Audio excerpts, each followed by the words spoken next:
அதுக்கு ஒரு நூற்பாவை பார்த்தீங்கன்னா நற்றினை நல்ல குறுவகை ஒற்ற பதித்து பத்து ஓங்கு பரிபாடல் கற்றோடர் ஏந்தும் கலியோடு அகம்புறம் இத்திரத்தை எட்டு தொகை அப்படின்னு சொல்லுவாங்க.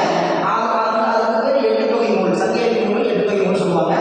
அந்த நற்றினையில் வரக்கூடிய ஒரு பாட்டை தான் இன்னைக்கு நம்ம இந்த பாடல்களை பார்க்க போகிறோம். அந்த நற்றினையில் பார்த்தீங்கன்னா ரொம்ப அழகாக அந்த வெள்ளாங்குடியை வந்து சொல்லியிருக்காங்க. எப்படின்னா இந்த தலைவன் தலைமை சார்ந்த அந்த அழகான விஷயத்தை அந்த வெள்ளாங்குடியை அப்படின்னு ஒரு பறையை வச்சு அழகாக உண்மைப்படுத்துறாங்க. உபயோகப்படுத்துறாங்கன்னா தலைவர் தலைவனை பிரிஞ்சு இருக்கிறான், ஊரில் இருக்கிறான். அப்படி இருக்கும் பொழுது பார்த்தீங்கன்னா அந்த ஊரில் ஒரு குளம், பெரிய குளம் இருக்குது. அந்த குளத்தில் அந்த வெள்ளாங்குடி இந்த பறவை மீனை சாப்பிட்ருக்கு. இவருடைய தலைவர் பிரிஞ்சு இருக்கிறதுனால என்ன பார்த்தீங்கன்னா மனம் விரும்பி அப்படி போயிட்டு வரலாம், அப்படி நடந்துட்டு வரலாம் அப்படின்னு போகும்போது அந்த வெள்ளாங்குடி பறவையை பார்க்குறா. அது என்னன்னா அழகாக ஒத்த காலை தூக்கிட்டு ஒத்த காலை அதுக்கு பிடித்த மீனாக பிடி சாப்பிட்றாங்க. அந்த பிடித்த மீனாக பிடி சாப்பிட்டு அவளுக்கு மனசுக்குள்ள ஒரு ஏகம். இந்த வெள்ளாங்குடி பறவைகிட்ட சொன்னால் அவனுடைய மனசில் இருக்கிற வருத்தத்தை சொன்னால் போய் அவனுடைய தாய்கிட்ட சொல்லுமோ அப்படின்னு சொல்லி ஒரு கற்பனை.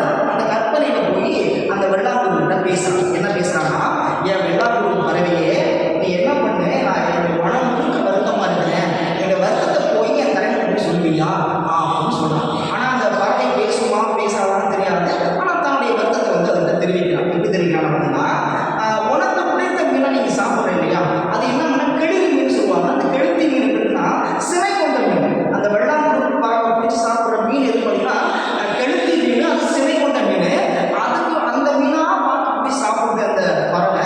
அப்படி சாப்பிடும்போது சொல்லுது அந்த தலைவி சொல்றா, ஏன் வெள்ளாங்குடி பறவையே, என் தலைவர் இருக்கிற நாட்டிலையும் இதை மாதிரியான சினை கொண்ட மீன் கிடைக்குமோ, நீ அங்கேயும் போய் சாப்பிடலாம், அதே மாதிரி அங்கேயும் நீ அழகா இருக்கலாம். அதனால நீ அங்கே போகும் பொழுது ஒருவேளை நீ அங்கே போனீங்கன்னா எனக்காக என் தலைவியிட்ட போய் நான் இன்னும் வருத்தத்தோடு இருக்கிறேன் அப்படிங்கிற செய்தியை நீ சொல்லுவியா அப்படின்னு சொல்றாரு. அது பாருங்க, சிறுவெல்லாம் குறுகே துறை போக அருமை பூமா அண்ணன் அப்படின்னு சொல்றாங்க. பாடல் ரொம்ப அழகா இருக்கு. என்னன்னா இந்த செய்தியை போய் நீ என்ன சொல்லுவியா அப்படின்னு அந்த வெள்ளாங்குடி பறவையை பார்த்து அந்த தலைவி கேட்கிறான். அதுக்கு அவர் அந்த பதில் வருமா வராதா அப்படிலாம் கிடையாது, வரும் அப்படிங்கிற நம்பிக்கையோடு அவர் சொல்றான். அது மட்டும் இல்லாமல் அவன் என்ன சொல்றான்னா, நீ அப்போ அழகா இருக்க, பழைய சொன்னாலும் அந்த பறவை போகாது இல்லையா, அப்படின்னு அந்த பறவை பற்றி சொல்ற. எப்படி சொல்றான்னா, நீ எப்படி இருக்குன்னு பார்த்தீங்கன்னா நீ ரொம்ப அழகா இருக்க, வெள்ளை போத்துனா எப்படி வெள்ளை வெள்ளையே இருக்குமோ அது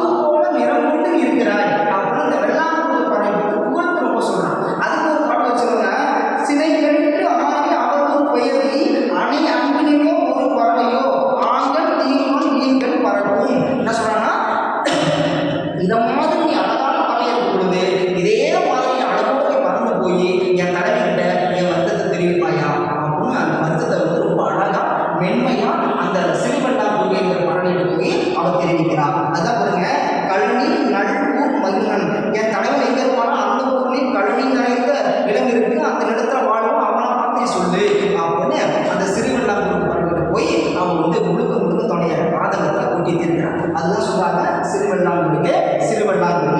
அப்புறம் பார்த்தீங்கன்னா இந்த விஷயத்தாங்க ஆண்கள் தீர்வுகள் நீங்கள் பறக்கும். என்னன்னா இயல்பாகவே உங்களுடைய கால் விரல் எல்லாம் அழகா இருக்கு, இதே மாதிரி அழகுடைய ஒரு தலைவர் இருக்கான், அவங்ககிட்ட போய் இந்த பரம்பரத்தை சொல்லு அப்படிங்கிற விஷயத்தையும் அந்த பதிவு பண்றான தலைவர். இதை மாதிரி இந்த நற்றினை பாட்டில் ரொம்ப அழகான வரிகளும் அற்புதமான வரிகளும் இருக்கக்கூடிய பாடம் இருக்கு. அந்த பாட்டு தான் சிறுவெள்ளாங்குடி அப்படின்னு சொல்லப்படுது. இது லாஸ்ட் வரி பாருங்க, இமையில் பருவல் செய்தாலோ காமிக்க கழிப்பட கிடைவுனா சொல்லுன்னு இருக்கும். அந்த இந்த நான் சொல்லக்கூடிய வார்த்தையை போய் நீ அங்கே சொல்வாயா இல்லை சொல்ல மாட்டியா அப்படின்னு அவன் கேட்காம என்ன நீ போய் சொல்லு அப்படிங்கிற விஷயத்த அந்த பதிவு பண்ணான். இது யார் பாடியிருக்காங்க, அந்த பாட்டு யார் பாடியிருக்காங்க அப்படின்னு பார்த்தோம்னா வெள்ளி விதியார் பாடியிருக்காங்க.